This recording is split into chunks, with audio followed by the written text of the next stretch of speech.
নমস্কার।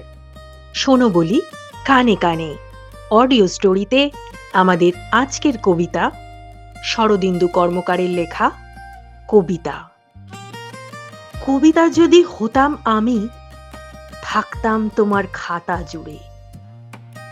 পাতায় পাতায় নামটা আমার আসতো শুধুই ঘুরে ফিরে। তোমার কলমে থাকতো লেখা আমার শতেক নাম।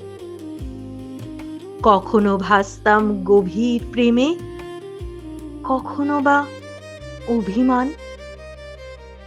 সদাই তুমি ভাবতে আমায়, থাকতে ভীষণ ব্যস্ত। হাজার শব্দে বাঁধতে আমায়, সূর্যোদয় হতে সূর্যাস্ত।